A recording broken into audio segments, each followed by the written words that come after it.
Olá, boa noite a todos. Como vocês estão? Vamos começar a nossa live de hoje. Hoje estamos falando de temas. Estamos, não, né? Vamos falar de temas muito especiais. Então, estou esperando vocês entrarem para a gente começar a conversar. Boa noite, sejam todos bem-vindos. Tomar uma aguinha, esperando vocês chegarem, se aproximarem. Gente, vocês viram hoje o post lá que eu fiz no feed? Rendeu, hein? Boa noite, Andréia. Boa noite, Maria, Cristina, Viviane, Cláudia, Dai, Laila.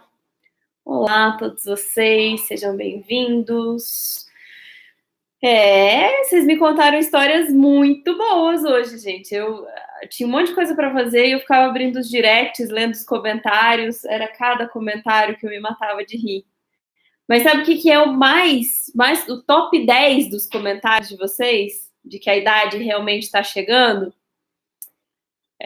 Tomar banho com óculos. Foi o mais citado por vocês. É entrar no banho de óculos. Né? Hoje eu tava doida aqui na cozinha procurando meu pano de prato que tava no ombro. E aí, quantas vezes a gente faz isso, né? E procura pano de prato que tá no ombro, procura o óculos que tá na cabeça, tá falando no celular e preocupado que perdeu o celular. Onde é que anda a nossa cabeça, hein, gente? Onde anda a nossa cabeça? Eu já quase entrei para tomar banho com esses fones de ouvido, porque eles ficam assim, eu passo o dia quase com eles, e entrar no banho de fone de ouvido. E vocês, me contem aí o que vocês já aprontaram. Eu recebi cada coisa se eu compartilhar com vocês, vocês vão rir muito. Mas o top 10 é aquele, entrar para tomar banho de óculos. O que vocês andam aprontando?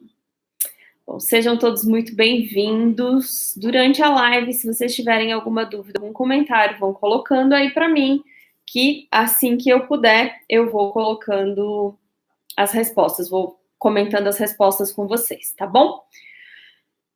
Vamos aos avisos importantes. Quem aí já fez a sua inscrição? Quem já preencheu o seu cadastro?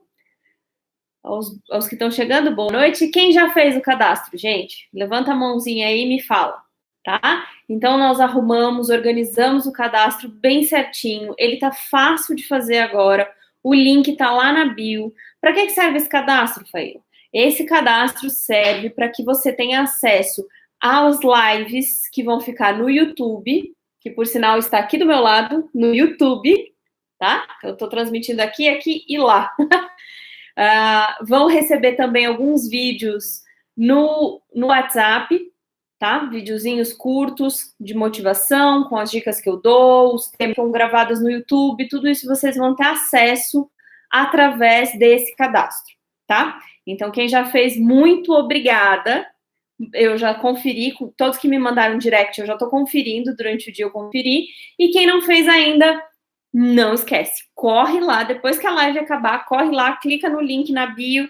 Link na bio, o povo fala tanto isso que a gente às vezes não sabe o que é, né? É lá onde está o meu perfil no Instagram, tem a bolinha e tem os meus dados, a minha biografia, né? E dentro da minha biografia tem um link de uma página da internet. Você clica naquele link, vai te direcionar para o questionário, preenche, ok, acabou, tá? Me manda cadastrei, Faíla, e aí eu confiro se está cadastrado certinho. Beleza? Combinado? Então vamos para o tema de hoje. A gente vem conversando há muitos dias sobre vários temas relevantes à nossa sociabilidade. E por que, Faíla, por que é tão importante a gente melhorar a nossa sociabilidade? Então, nós somos seres sociais, fomos criados por Deus para sermos seres sociais, tá? E com isso, a gente tem vários mecanismos no nosso cérebro, inclusive uma área que fica logo atrás, no cérebro, fica logo atrás dos olhos, tá? Que ela é onde ficam a maior concentração dos nossos neurônios espelho, que são o lobo ocitoparental. Acho que é esse o nome. me confundo com os nomes, mas é isso, que fica atrás da órbita frontal, desculpa, que fica atrás da órbita dos olhos, aqui atrás, é onde fica a maior concentração dos nossos neurônios espelhos, e os nossos neurônios espelho são responsáveis pela, pela empatia, pela aquela sensação de a gente conseguir se colocar no lugar do outro, da gente sentir os sentimentos do outro, da gente ter empatia, ter os mesmos sentimentos, e isso é formado na nossa infância. Quanto mais relacionamentos positivos a gente tem na nossa infância, mais a gente desenvolve neurônios espelho. E os neurônios espelho também servem depois para ocupar o lugar de outros neurônios que vão se deteriorando. Então, eles são muito importantes. A sociabilidade é muito importante. Nós somos criados para sermos sociais. Essa é a função do ser humano, ser social. Então, muitas vezes, algumas situações na vida levam a gente a se afastar, a diminuir o contato, a ter preguiça de ser sociável. A gente não precisa ter 1 milhão de amigos, mas a gente precisa desenvolver relacionamentos saudáveis. E aí a gente está falando dicas semana após semana, live após live, de como a gente faz para ter relacionamentos mais saudáveis. Desde você se relacionar com o porteiro do seu prédio, até com o marido, chefe, sogra, família, com todo mundo. Então, são dicas que a gente vai dando para construir. Porque o meu papel aqui com vocês não é dar ferramentas prontas, sabe? Não é dar soluções prontas para as dúvidas que vocês têm. A minha ideia é que cada passo a gente está construindo conceitos. Né? É muito fácil quando a minha filha vem com um livrinho de história e ela fala, mamãe, você pode ler para mim? E eu leio para ela. Né? Isso é muito fácil. Mas eu não quero isso. Eu coloquei a Alice na escola, ou mesmo antes dela estar na escola, é para ela aprender as letras, juntar os vocábulos, para fazer as sílabas. Para quê? Para aprender a ler sozinha, para desenvolver autonomia. E a leitura emocional, a interpretação da nossa vida afetiva, é mais ou menos a mesma coisa. Eu tô aqui com vocês no passo a passo, no dia a dia, não para trazer soluções mastigadinhas, prontas, para ler soluções da vida para vocês, mas é para ajudar vocês a interpretarem as próprias situações, interpretarem o que está acontecendo ao seu redor, a vida afetiva, a vida emocional, dentro e fora de vocês, para que vocês mesmos encontrem o caminho, encontrem a solução. Faz sentido? Então, é esse o meu papel aqui com vocês, tá? E aí, hoje, a gente entra numa parte muito especial, que é a resenha, o resumo do livro do Gary Chapman, As 5 Linguagens do Amor. Gente, por que para mim isso aqui é tão importante, tá? É um livro que eu li já há bastante tempo, mas eu considero ele essencial para qualquer relacionamento. Qualquer relacionamento, tá? Então, assim, Faila, mas eu não sou casado, eu fico assistindo essa live? Assiste. Assiste porque você vai aprender muitas coisas. Você pode não ser casado, mas você viu seus pais, sei lá, já foi, ou seus filhos, né? Você não é casado, né? Provavelmente não tem filhos, mas, enfim, sua família ao redor, tem vários casamentos, relacionamentos, talvez você pretenda se casar, e isso vai te ajudar bastante, tá? Então, esse aqui, em específico, foi o primeiro que ele lançou, que é as 5 linguagens do amor para construir um relacionamento afetivo. Mas depois disso, ele foi trazendo para a linguagem dos adolescentes, para a linguagem dos homens, para a linguagem da família, para as 5 linguagens do perdão. Então, Gary Chapman trabalhou esse conceito em vários outros aspectos, mas esse é o primeiro e esse é que a gente vai começar a dar uma ênfase legal hoje, tá? Então, a gente não vai concluí-lo hoje, muito pelo contrário. Eu vou trazer para vocês a introdução, o conceito dele, e a gente vai fazer a primeira linguagem do amor, tá? Então, vou trazer o conceito e trazer a primeira linguagem. E depois, nas outras lives, a gente vai continuando as outras linguagens do amor, tá?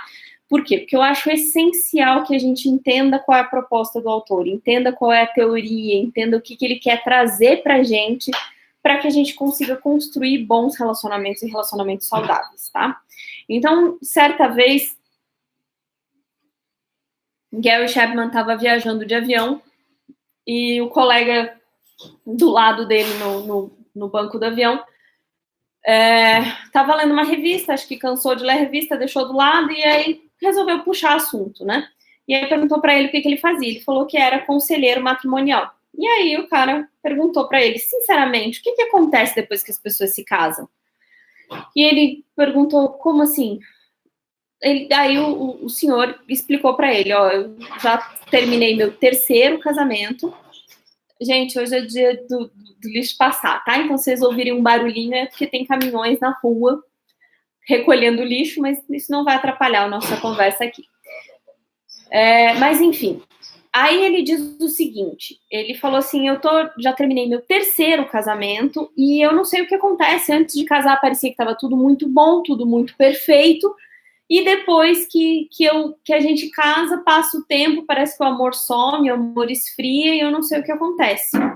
E aí eles foram conversando, e aí Gary Chapman traz pra gente o que ele entendeu de anos e anos de aconselhamento matrimonial. Então, ele tem uma vasta experiência e ele desenvolveu uma teoria que foi amplamente comprovada, né, por vários estudos, é a teoria das 5 linguagens do amor. Tá? Então, o que ele diz? Que cada um de nós tem um idioma que a gente usa, esse idioma afetivo. Todos nós temos uma linguagem emocional, tá? Então, assim, eu quero que vocês pensem, por exemplo, em idiomas mesmo, né? Se eu falo português e você aí do meu lado, do outro lado, está falando inglês, e eu só falo português com você, e você só fala inglês comigo, eu não entendo o que você fala, você não entende o que eu falo, qual a probabilidade da nossa comunicação ser boa? Quase nenhuma, né? A gente vai ter que gesticular, a gente vai ter que fazer mímica, a gente vai ter que desenhar, pintar, né? Se eu não me esforçar em entender o que você fala, né, um pouquinho do seu idioma, e você não se esforçar um pouquinho para entender o que eu tô falando, a nossa comunicação vai ficar muito ruim, quase zero, vai dar um desgaste gigantesco, talvez a gente nem queira mais continuar conversando, ok? Então, assim, da mesma forma são as nossas linguagens emocionais. Todos nós temos essas linguagens, nós desenvolvemos durante a infância. Cada um de nós desenvolveu de acordo com a sua história, com a sua família, com o perfil. Então, assim, Faila, se eu não tive relacionamentos bons na infância, né? Se eu tive pais ruins ou nem tive pais, então quer dizer que eu não tenho. Não, tem sim, todos temos, tá? Inclusive, a gente às vezes acaba aprendendo um idioma com vários erros, várias deformações, mas graças a Deus é possível que a gente cresça, que a gente amadureça e a gente melhore a nossa comunicação, e a gente aprenda a se comunicar melhor. Mas todos nós temos, e primordialmente, né, eu posso aqui, agora depois de adulta, aprender a falar vários idiomas. Eu posso aprender a falar inglês, francês, espanhol, nananana, mas normalmente o idioma que eu vou estar mais familiarizada é com o meu idioma natural, né? O meu idioma, a minha língua mãe, que é o português.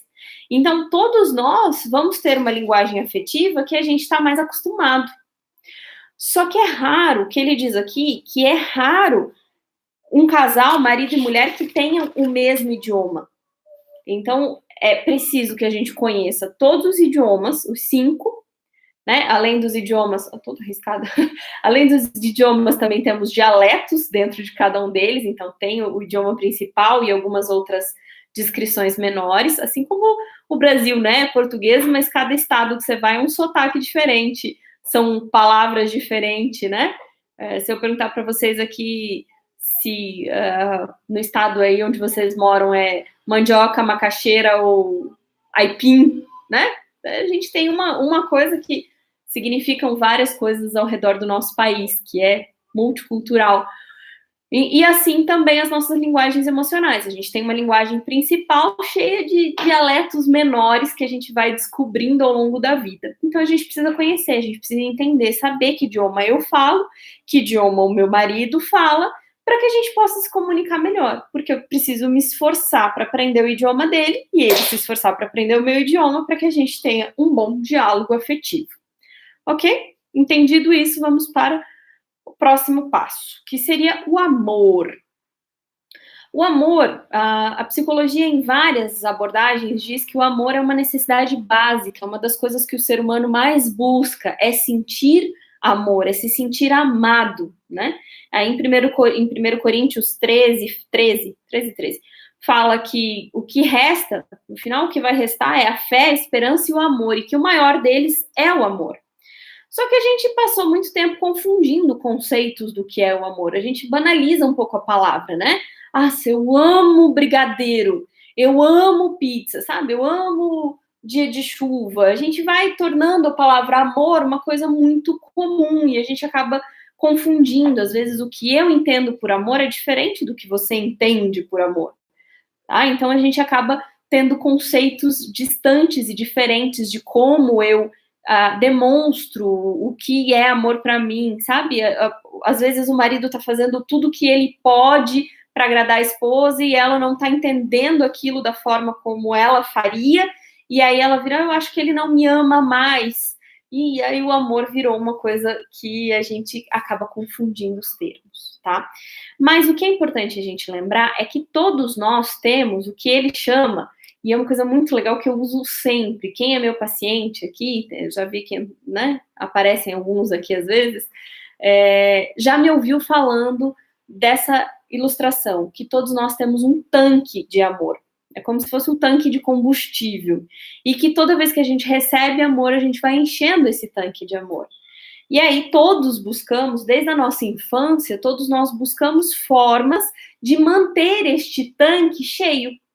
Tá? Então a gente busca isso. Você vê, por exemplo, crianças que às vezes dão muito trabalho, que dão muito problema, você vê que muitas vezes ela está buscando encher o tanque de amor dela através de chamar atenção, né? Uma forma ruim, uma forma negativa, mas é a forma como ela encontrou de encher o tanque de amor. Então o amor para ela vem de uma forma ruim, vem como atenção, como bronca, mas vem. A pessoa presta atenção, querendo ou não, presta atenção nela quando ela se comporta mal. Então, todos nós, desde a nossa infância, buscamos encher o nosso tanque de amor, de uma forma ou de outra. E no casamento não é diferente. A gente busca afetivamente manter o nosso tanque de amor cheio. Mas será que eu estou desesperadamente buscando manter o meu tanque cheio e estou ao mesmo tempo desesperadamente tentando encher o tanque do meu cônjuge? Será? Muitas vezes não. Muitas vezes a gente está preocupado com a forma como a gente enche o nosso tanque e esquece que o outro tem um tanque vazio esperando para ser enchido, tá? Então, assim, a gente vê muito hoje em dia casamentos na base da competição. Então, casais que competem por quem é melhor, quem tem razão, quem tem vaga melhor no mercado de trabalho, quem ganha mais, ao invés de um encher o tanque de amor do outro, eles se esvaziam de amor baseado na competição. E provavelmente vocês já viram isso. Não começa competindo, começa com todo amor e carinho do planeta, e quando a gente vê, né, o casal já tá competindo, já tá mostrando que um tem razão, que um é melhor que o outro, que eu trabalho mais que você, que eu sou mais eficiente, e por aí vai até que desgaste completamente, tá? Então, manter um tanque cheio no casamento é tão importante quanto para um carro trocar o óleo e manter o tanque de combustível cheio. O que acontece se você não troca o óleo? Se você tem um carro e não troca o óleo dele nunca? As mulheres aqui, a maioria mulher que entrou aqui não deve saber o que acontece, né? Porque se depender da gente não vai trocar o óleo espontaneamente. A gente põe o combustível, porque a gente sabe que se não pôr combustível, o carro simplesmente para. Agora, o que acontece? O que acontece, amor, se eu não obedecer o esquema lá e não trocar o óleo do carro nunca? Então, tem um problema que o motor vai fundir. Fundiu o motor, minha gente. Custa caríssimo. Olha, eu não sei exatamente qual é o carro que você tem, mas seja lá o carro que você tiver, se fundir o motor, é uma das piores coisas que podia acontecer com você, tá? Então, assim, se a gente não se liga e não troca o óleo do carro, só que se a gente, veja bem, se a gente não põe combustível, o carro simplesmente para de funcionar em algum momento, você vai entender que tem alguma coisa errada e vai colocar combustível. Agora, se você não troca o óleo, ele não vai parar simplesmente. Ele pode ir quebrando aos poucos, aos poucos, aos poucos, como muitos casamentos que a gente vê por aí. Não se troca o óleo do tanque, né? Não é o tanque, mas o tanque do amor não se troca, não se repõe. E a pessoa acha que porque casou, porque falou que te ama uma vez na vida, e significa que vai ser bom para sempre, entendeu? e aí você não troca, como se fosse esse óleo de sempre, você acaba não trocando, e aí aos poucos ele vai morrendo e vai desgastando e as peças vão fundindo, carburador, motor, enfim, tudo desgasta e para, se você não tiver manutenção. Então, as 5 linguagens do amor servem também como item de manutenção, tá? Thaísa disse que a gente dá um jeito em tudo quando precisa, que a gente vai dominar o mundo. Tomara que não, mas a gente sabe de mecânica se precisar, sim, com certeza. Eu, quando estava no quarto ano de faculdade, quarto e quinto ano de faculdade, eu dividi o carro com meu pai, tirei a carteira, e era uma Saveiro óleo diesel. Mas eu paguei cada mico, já aprendi tanta coisa, olha, aprendi coisa de mecânica que vocês não fazem ideia. Uma vez até o pedal do acelerador caiu. Simplesmente caiu o pedal do acelerador. Mas enfim, papo para outras conversas. Ou seja, toda vez que um casamento ele sempre pode melhorar, um relacionamento ele sempre tem possibilidade de melhora, sempre dá pra gente dar um up. Se você olhar assim e falar, Faíla, mas meu casamento tá bom, então eu não preciso aprender isso. Não, você sempre tem a possibilidade de melhorar, ok? E aí a gente falou do amor, agora a gente fala um pouquinho da paixão. O que é paixão? Paixão, todo mundo fala de paixão, aquelas borboletas no estômago, aquela sensação de estar em euforia, aquela obsessão por dorme pensando na pessoa, acorda pensando na pessoa, e, nossa, é uma euforia, uma sensação de completude, como se o mundo o mundo acabasse naquela pessoa, né? O mundo fosse só você e a outra pessoa. Isso é paixão. E a psicóloga Dorothy Tenove, ela diz que paixão dura, em média, 2 anos, de 1 ano e meio a 2 anos, não mais que isso. E aos poucos a paixão vai sumindo, e quando a paixão vai sumindo, a realidade vai aparecendo. E aí, de repente, você desce da sua nuvem maravilhosa e vai caindo na real. Antes você diria assim, eu jamais faria alguma coisa que fosse magoá-la ou magoá-lo. Minha vida é para fazê-lo feliz, e de repente você começa a enxergar que a pessoa não é tão incrível, maravilhosa e perfeita como você achava que fosse, Quando a família inteira às vezes fala, minha filha, você já percebeu tal coisa? Não, mas não é bem assim, tal, toda aquela paixão, e aí de repente você cai na real, e aí você chega no mundo, às vezes no mundo do casamento, ou no mundo dos relacionamentos mais próximos. E aí eu digo para vocês, bem-vindo ao mundo do cabelo na pia, do qual lado põe o papel higiênico, o mundo do papel higiênico não vai chegar aqui sozinho. Dos potes abertos em cima da pia. Dos potes abertos em cima da pia, da toalha molhada em cima da cama, da forma de gelo vazia. Bem-vindo ao mundo das mulheres que demoram horas para encontrar o celular dentro da bolsa e só atendem a 3ª ou 4ª chamada. O carro que não se lava sozinho. O carro que... Meu marido está aproveitando hoje. Meu bem, obrigada pela contribuição. Do carro que não se lava sozinho. Dos pés de meia que misteriosamente somem depois que você bota na máquina de lavar. Aparece só um. E esse é o mundo. Esse é o mundo real.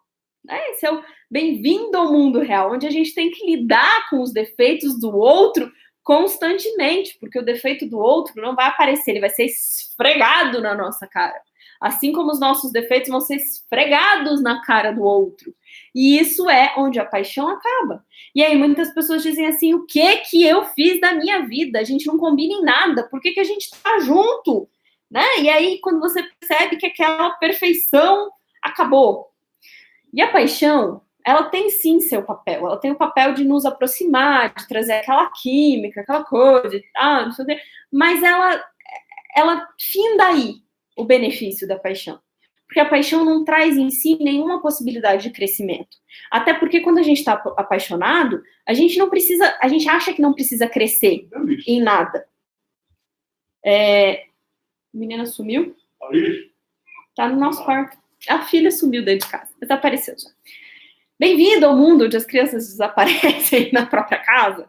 Mas, enfim, a paixão, ela não visa crescimento, nem nosso e nem do nosso parceiro, porque a gente acredita que somos perfeitos e que aquela relação está perfeita daquele jeito.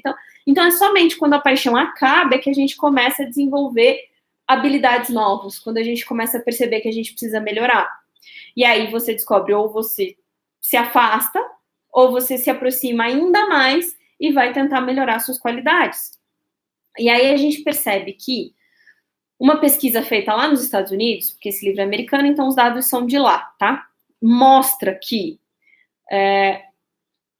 40% dos divórcios acontece no primeiro casamento, tá? 40%. Prestem atenção nesses dados. 40% dos divórcios acontecem no primeiro casamento. 60% dos divórcios acontecem no segundo casamento.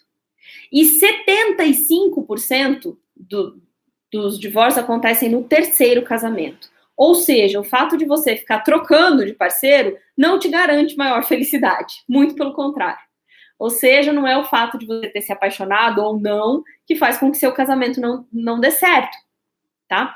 O fato é que, às vezes, o mesmo problema que você tem, a mesma falta de interpretação do que é o amor, porque o amor não é simples como a paixão. A paixão é simples, você não precisa fazer nada. Você tá apaixonado, você vê o outro lindo, o outro te vê lindo e pronto, você não precisa de nada. Agora, o amor, ele dá trabalho. O amor é escolha. O amor é renúncia. O amor que eu coloquei aqui uma palavra bem legal, é esforço e disciplina. Tem que ter disciplina para amar, tem que se esforçar, tem que escolher, você escolhe amar a pessoa todos os dias. Então, quando a paixão acaba, você decide se você quer escolher amar a pessoa do jeito que ela é e aprender e crescer, ou se você prefere sair fora dessa relação e talvez procurar outra paixão e começar tudo de novo. Então, a gente escolhe todos os dias amar a pessoa, tá? Estando ou não apaixonado por ela. E aí, vamos lá. A boa notícia é que se eu escolho amar alguém, quando a paixão acaba, então eu posso aprender a encher o tanque de amor da outra pessoa. E isso faz com que a outra pessoa se sinta segura, com que seu potencial aumente, e a gente vai se sentindo bem, recarregado, ao invés de se sentir usado, como quando a paixão acaba e a gente não aprende a encher o tanque de amor, tá?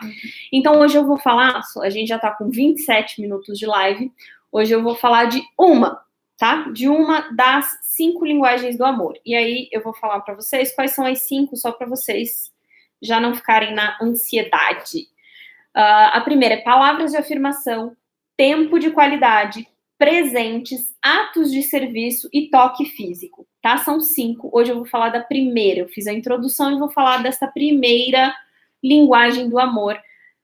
Na próxima live eu vou falar das próximas, tá? Então, o que a gente já vem conversando há alguns dias sobre o poder que as palavras têm, né? A Bíblia diz que a palavra pode ser alegria, pode ser vida, pode ser remédio, pode ser cura, assim como uma palavra ruim pode ser devastadora, pode ser cruel, pode ser cheiro de morte para morte, pode ser doença, né? Amargura. Então, as nossas palavras, ela tem muito poder, tá? Então, aí, vou contar uma história para vocês que está relatado no livro, que vai ajudar a gente a entender um pouquinho disso aqui.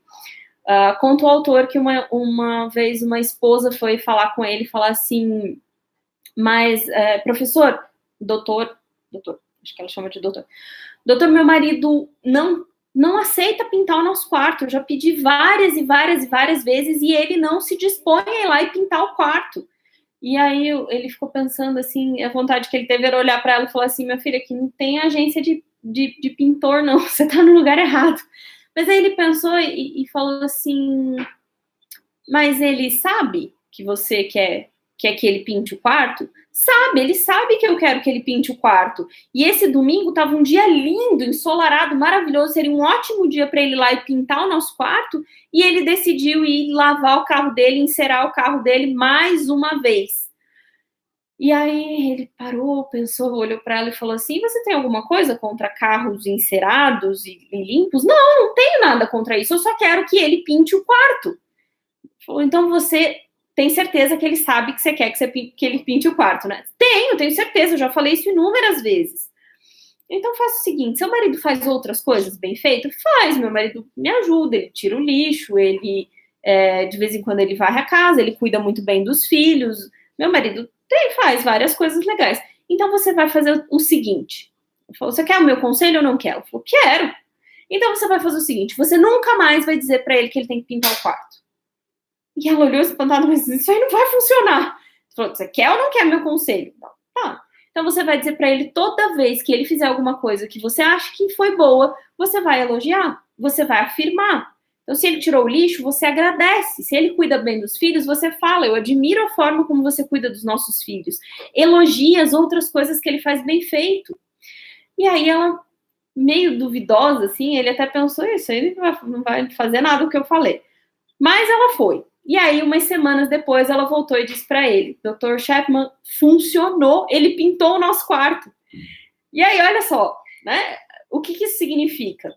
As palavras de afirmação não querem dizer, a função delas não é a gente querer manipular o outro, não é para isso que elas servem, tá? Mas significa, é para aumentar o bem-estar dentro de casa. Mas, quando uma pessoa é elogiada, quando ela ouve palavras de afirmação, se essa for a linguagem principal dela, ela vai se sentir muito mais motivada a fazer coisas para ouvir novamente essas palavras de afirmação. Então, assim, se a mulher só cobrava, e, tipo, para ele já tava nem aí mais para as cobranças dela. Se ele fosse lá e pintasse o quarto, o que ela ia falar? Provavelmente ela ia achar algum defeito e ia reclamar também. Então, ele vai pintar o quarto ou não pintar o quarto não ia fazer diferença nenhuma nesse caso.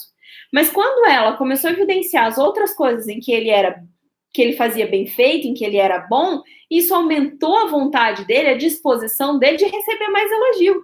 Consequentemente, ele foi lá e fez o que ela gostaria que ele fizesse, tá?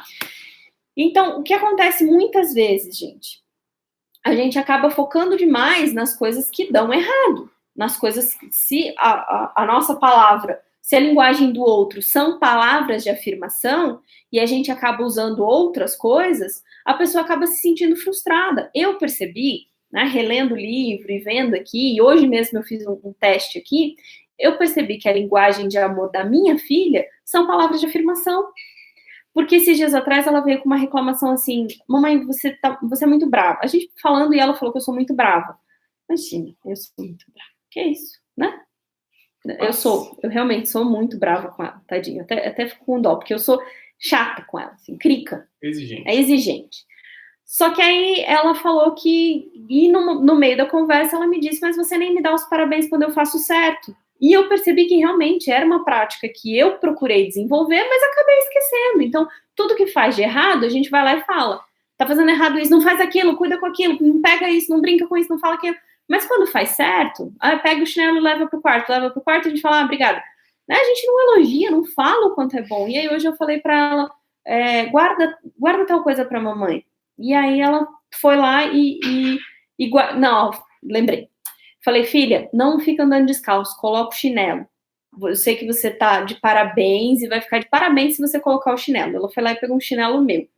E agora, mamãe, tô de parabéns? Eu falei, tá quase de parabéns. Tá de parabéns, mas pode melhorar. Pode ganhar um parabéns completo se você colocar um chinelo seu. Aí ela foi lá e trocou. E agora? Então, ela pede, ela solicita palavras de afirmação. E eu já percebi que essa é uma das linguagens dela, principalmente por ser criança. Boa parte das crianças começa com essa linguagem. Mas eu senti que se eu quiser acessar a minha filha, se eu quiser que ela trabalhe ao meu lado, que ela faça as coisas conosco, que ela se sinta participante das atividades, eu tenho que mostrar para ela que ela está no caminho certo. E como que eu faço isso? Não criticando o que ela faz errado, mas mostrando as coisas que ela faz bem feito. E isso, para nós, às vezes é muito difícil, sabe? Para nós, seres humanos, a gente costuma mais falar das coisas que estão erradas do que das que estão certas. Então, é treino também, para a gente poder acessar a linguagem dos nossos filhos, do nosso marido, do nosso funcionário, do nosso chefe. Para a gente acessar essa linguagem, a gente precisa se dedicar, a gente precisa aprender, a gente precisa exercitar esse tipo de coisa. Então, desde pequena, ela se veste, ela se arruma e vai perguntar para o pai se ela tá bonita. Tá ali, aprontando, inclusive. E aí, se até enquanto o pai não olha para ela, não fala como é que ela tá, se ela tá bonita, ela não desiste, ela fica e fica e fica. Tô falando de você tá vendo, né? Mas eu tô falando bem, tá bom? Tô contando uma história. E assim vai o desenvolvimento das nossas palavras. E aí, dentro das palavras de afirmação, a gente tem palavras encorajadoras. O que seriam palavras encorajadoras? É quando a gente usa as nossas palavras para evidenciar o talento da outra pessoa, tá? Então, por exemplo, eu conto uma outra história que o marido, a esposa gostava de escrever artigos e o marido nunca dava muita bola. Um dia ele sentou com ela e falou assim, nossa, seu artigo ficou muito bom, eu acho que você deveria investir nisso. E aquilo deixou ela em êxtase, assim, e após isso ela continuou escrevendo, e fez mais curso e aprimorou, e ela conseguiu um trabalho nessa área, fazendo o que gosta, escrevendo, depois de uma palavra de encorajamento, né? Agora, um exemplo do que não é palavra de encorajamento é quando muitos maridos mostram para a esposa que elas precisam emagrecer, fazer dieta. Olha, acho que você precisa fazer dieta, você tá muito gordinho. Isso não é uma palavra de encorajamento. Tá? Vamos deixar isso bem claro, tá? Isso é crítica. E a gente entende isso como frustração, como apontando um defeito. Mas que diga, não, eu tô fazendo isso para te incentivar, para te ajudar. Não, a pessoa só vai emagrecer quando ela decidir. Então, quando a pessoa decidir que quer emagrecer e comentar com o marido, com a amiga, ou a amiga comentar com você, né? Eu quero emagrecer e tal, vou fazer uma dieta. Que bom, você vai conseguir e tal. Use palavras de encorajamento. Não, de novo, toda vez que você tenta e nunca termina, você sempre começa e nunca acaba esse negócio. Então, palavras de encorajamento, talvez a pessoa não seja excelente no que ela faz, mas você está encorajando ela a buscar novas habilidades para concluir aquilo. Então, assim, pode ser que a pessoa, eu quero cantar na igreja, né? Vamos dar um exemplo.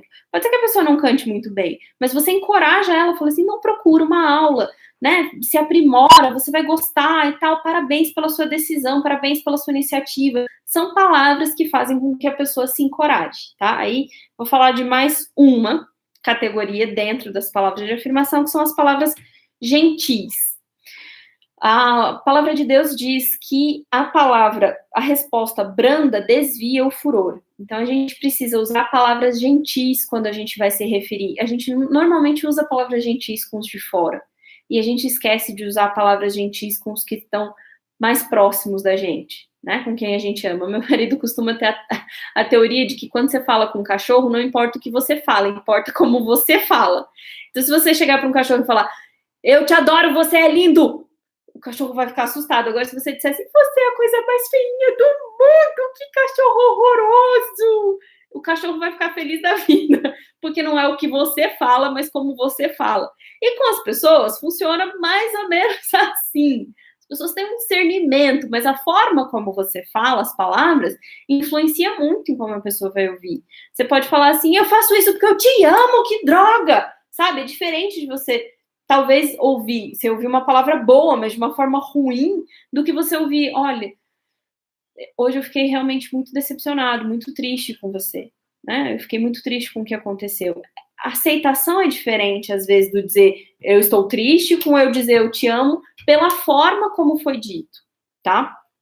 Então, os casais misturam muito essas questões do passado, do presente, e aí esquecem-se das palavras gentis, e qualquer coisa que acontece já estão usando palavras rudes, né?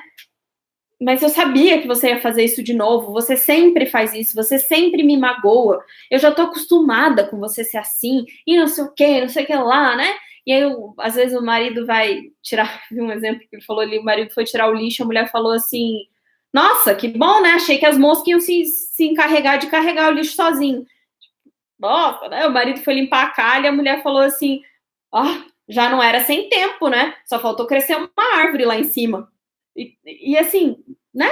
E isso, os exemplos aqui de esposa para esposo, mas o oposto também ocorre. Então, são as formas como a gente fala, a gente pode falar a mesma coisa, falar, nossa, obrigada por você ter levado o lixo, do que dizer assim, nossa, achei que as moscas iam ter que carregar o lixo sozinha. É a forma que faz com que a gente melhore a qualidade deste idioma. Então, descubra se para você é importante ouvir palavras de afirmação, palavras gentis, palavras encorajadoras, se essa é a sua linguagem de amor, ou se essa talvez seja a linguagem de amor do seu marido, da sua esposa, dos seus filhos. Então, é bom que a gente vá aprendendo uma por uma das linguagens, por isso que eu estou falando delas assim, com tanta delicadeza, com tanta riqueza de detalhes, para que a gente consiga entender, tá? Entender cada uma desses itens para que a gente consiga melhorar e que a gente consiga falar o idioma que as pessoas que a gente ama falam, para nossa comunicação emocional ficar melhor, para que a gente consiga desenvolver ainda mais o potencial dos nossos relacionamentos. Tá bom? Hoje eu falei para vocês da primeira linguagem do amor, tá? Que foram palavras de afirmação. Na próxima live a gente vai falar de mais linguagens. Não sei se vai dar tempo de falar das outras 4 ou se eu vou parcelar, mas fiquem ligadinhos nas cenas dos próximos capítulos. E aos que chegaram depois, não esqueçam, gente, para vocês receberem todo o conteúdo, para vocês receberem vídeos no WhatsApp, conteúdo do YouTube, cadastre-se. O cadastro está na bio. O link está na bio. Lá no meu perfil tem um sitezinho, clica lá, faz o cadastro simples assim, manda no direct, Faíla, fiz o cadastro, eu confirmo com você e pronto, a partir da semana que vem. A partir de quando, amor? Sexta, amanhã ou segunda? Amanhã já vai o link do canal. Amanhã já vai o link do canal, olha que legal! Amanhã já vai o link do canal para quem se inscreveu, então não esquece, se inscreve. Aí vocês vêm me falando sempre que, fulano não tem Instagram, ciclano não tem Instagram, então passa o link para a pessoa se cadastrar também, tá bom? As pessoas se cadastrando, elas vão ter acesso a todo esse material que a gente está aqui conversando sempre. Via WhatsApp e via YouTube. Via WhatsApp e via YouTube, tá? Tanto as transmissões ao vivo, quanto elas vão ficar disponíveis gravadas. Tá bom? Então, fiquem com Deus. Gente, é uma pena, mas eu já falei 41 minutos. Ninguém aguenta falar mais tempo que isso, né? Vamos deixar um gostinho de quero mais, né? Eu vi que você, Adri, você fez ontem, mas a de ontem não funcionou, tá? A de ontem deu problema, então vai lá na link de novo e faz de novo. Isso, por favor, faz de novo, porque a de ontem deu problema, deu defeito o negócio lá, e aí você faz de novo, que agora vai estar certinho. Tá, ok? Ai, elogios, muito obrigada, Cristina. Muito obrigada, Cris. Muito obrigada, meu amor.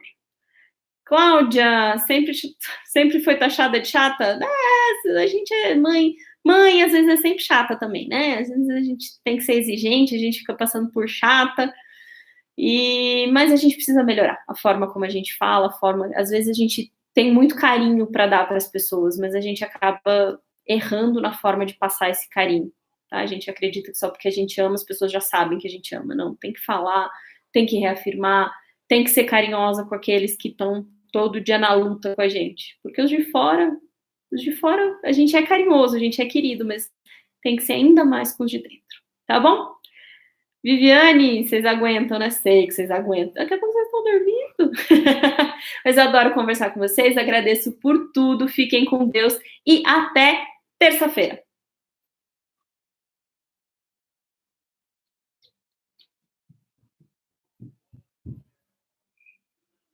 Fecha a live do